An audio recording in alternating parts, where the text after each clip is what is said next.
And so the second part series is going to be primarily focused on not only building sides for our vertical system so that way we can keep the water in while it's flowing, but also we're going to be wrapping it with some relatively cheap 4-poly mil pond liner that we happen to get at our local big box store. Let's get started.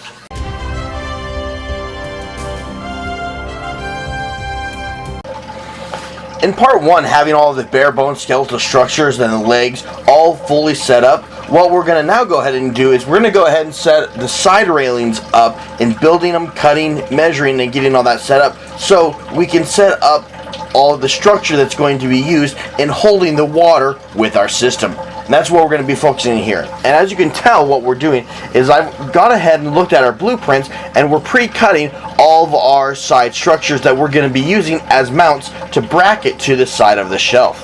Then what we're going to be doing is we're taking that ply board that we used and we're going to be cutting it down that we are using as our side shelf to actually extend it about that 8 inches in size.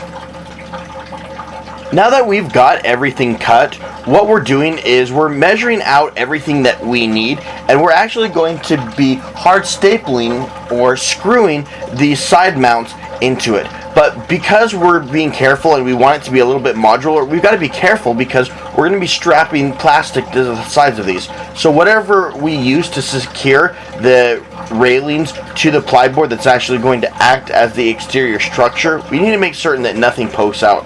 And so because of that, we're going to go ahead and use some box nails.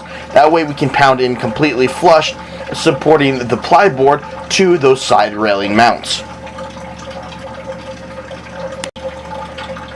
And with having all of these measures already pre-cut, we can go ahead and do all of the railings for all of the tiers, which means we're going to need 2 railings that are 5 feet long for each tier, and we're going to need 2 railings that are approximately 2 feet wide for each tier, putting a total of 4 railings per tier, meaning we're going to need a total of 12 railings. And as you can see, one of the things that we're also doing is not only securing them so that they can be flush, but we're going to go ahead and pre-drill some holes into the side of the railings. Now, continuing on with our mantra that we want to have everything completely modular so that way we can take it apart if we want to, one of the reasons why we're drilling holes is we've decided to go ahead and secure these railings to the shelf itself using bolts, nuts, and washers in that securing method. Now that we've got our railings built, let's go ahead and take them inside so we can make certain that we've got everything measured up. Now, before we did cut these, we did already make certain to get everything measured up beforehand, but it's always good to go ahead and double check.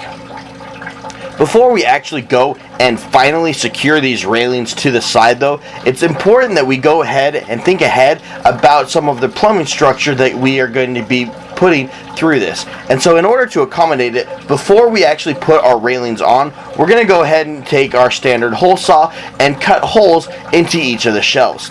And this is going to be where we're going to have our drainage in the water. So that way it's going to be much easier for us to do it. The reason why we're doing it before we put the railings on, because it's much easier to do this when we have full access to the shelves before any of it gets blocked off by these railings.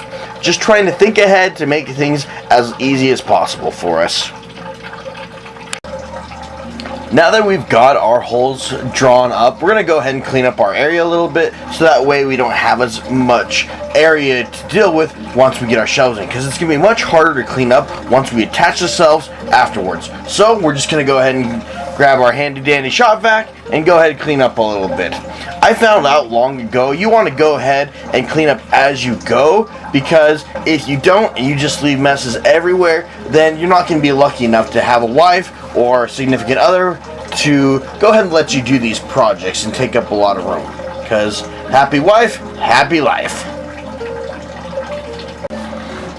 Now that we've got our cleanup fully done, our holes are drawn, we're going to go ahead and start attaching these side railings to the shelves. So we're going to go ahead and line them up where we've got our pre-drawn holes, and we're going to go ahead and start placing bolts through them, and then we're going to secure it with a washer and nuts. Now we're going to go ahead and do this tier at a time. I found that you could either go at an individual tier at a time, or you can go ahead and do it one side at a time, complete it, move to the other side, complete it. It really is all up to you.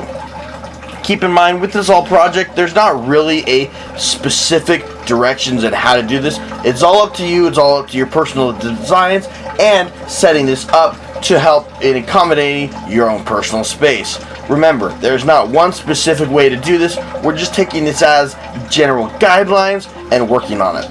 And so, over time, tier by tier, working on shelf by shelf, we're going to go ahead and have all these railings go ahead and set up. So that way, when we go to install our plastic, it has a nice, firm exterior molding that we can go ahead and set it up on.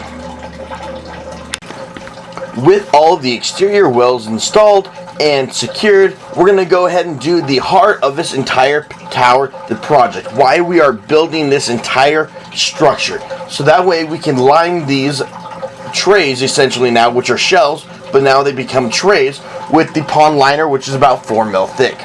What we're going to go ahead and do is slowly go ahead and pull it out. We're going to go ahead and measure the time that we need, the length, the width, and we're going to go ahead and cut it, measuring the interior of the structure. Now we're going to go ahead and keep in mind that we have not only the bottom and the sides, but we need to allow a little bit of overlap, that way we can secure the pond liner. So before we secure it, we want to go ahead and smooth it out as much as possible. My chosen method to go ahead and do this is just to use some dictionary books, some old encyclopedias, some old college books that I use that I love to have keep on reference, because you never know when you need to go ahead and look up something.